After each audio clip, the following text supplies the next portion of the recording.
In July of 2012, Mark Zuckerberg financed his $6 million Palo Alto home that's 3 miles away from Facebook's headquarters with a 30-year mortgage.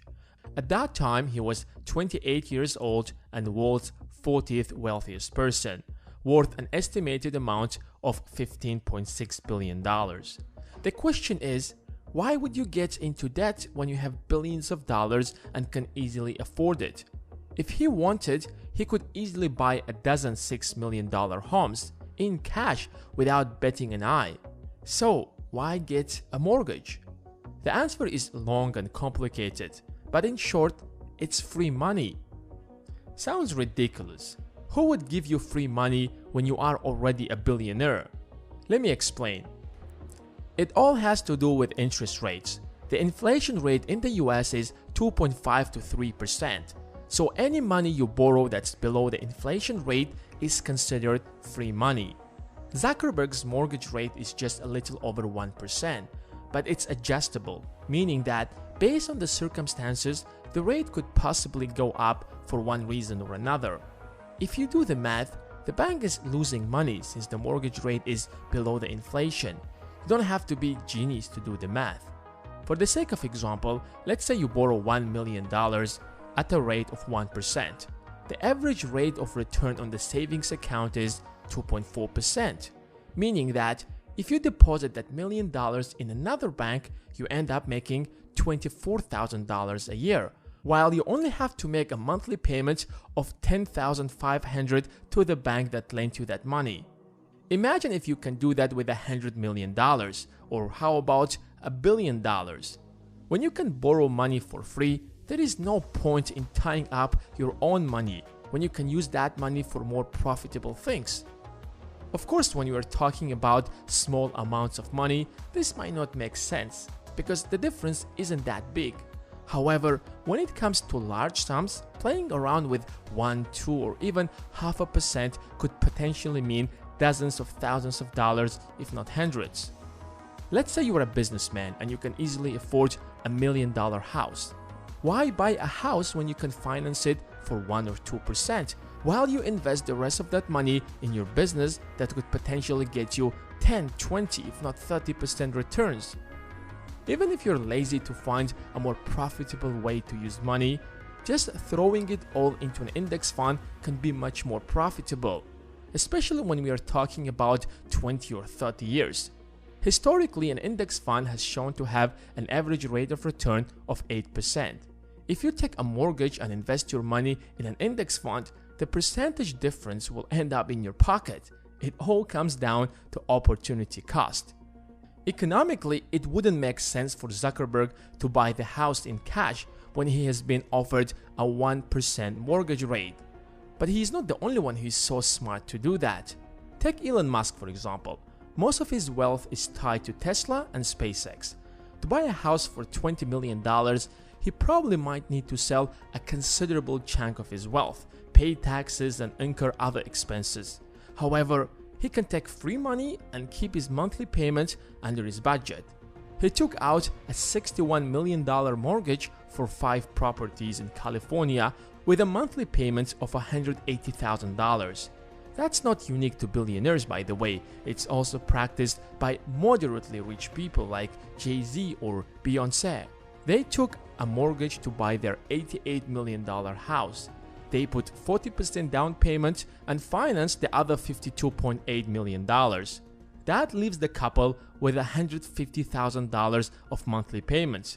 In comparison, the national median home value is around $200,000. Instead of tying up $53 million in a house, he definitely knows where to invest it to maximize his profit.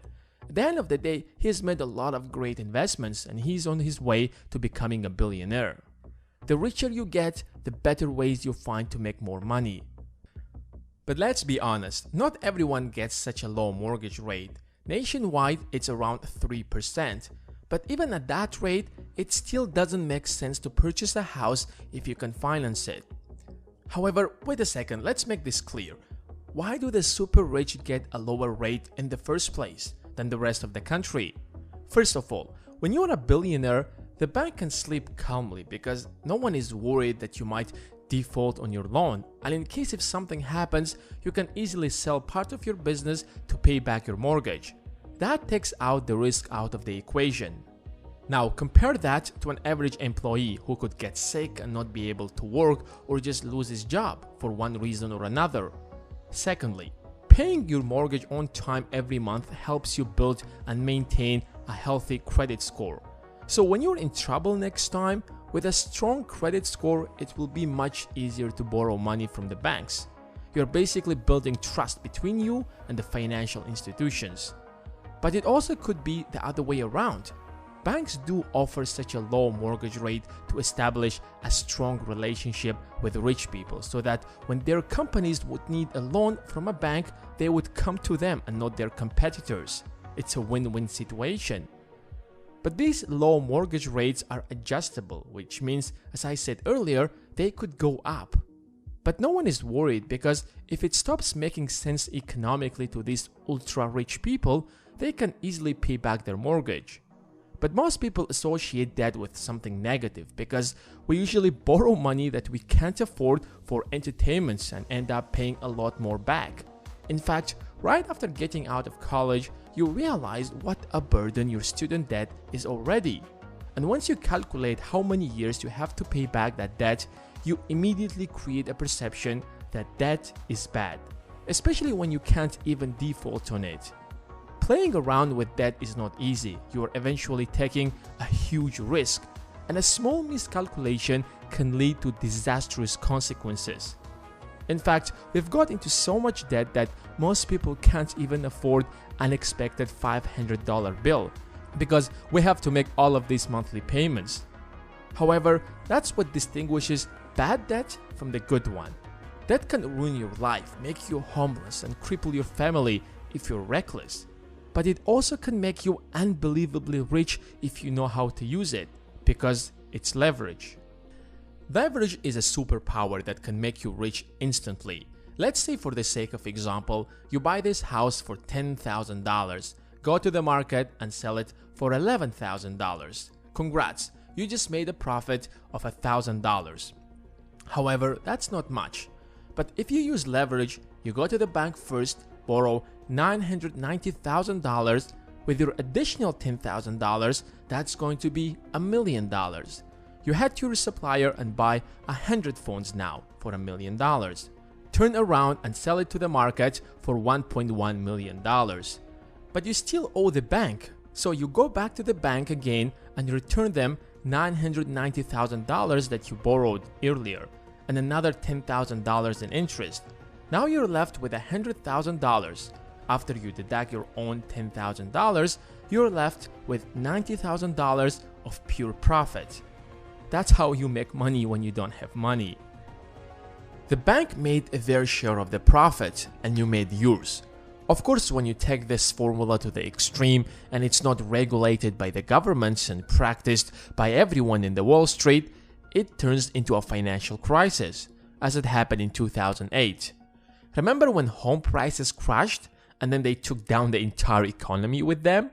Well, it's because the investment banks used leverage to maximize their profit to the point where their strategy backfired. Because they began giving mortgages to people who didn't necessarily have the best credit score and weren't financially prepared to make the monthly payments. And then they defaulted on their mortgages, as they suppose. It was a nightmare for the investors, because for the last 40 years, home prices were rising and suddenly they're going down. Well, we're not going to get into the details of the 2008 financial crisis, that's a story for another video, but in any ways, it's a major tool of how rich people make money. Of course, it's risky and you can end up losing everything, but if you know what you're doing, you can make a fortune overnight. I hope you guys have enjoyed this video and most importantly, found it helpful. And if you did, make sure to give it a thumbs up, and if you want to see more of these videos, consider subscribing and clicking on the bell besides it, so that the next video will appear right in your homepage and you won't miss it. Thanks for watching, and until next time.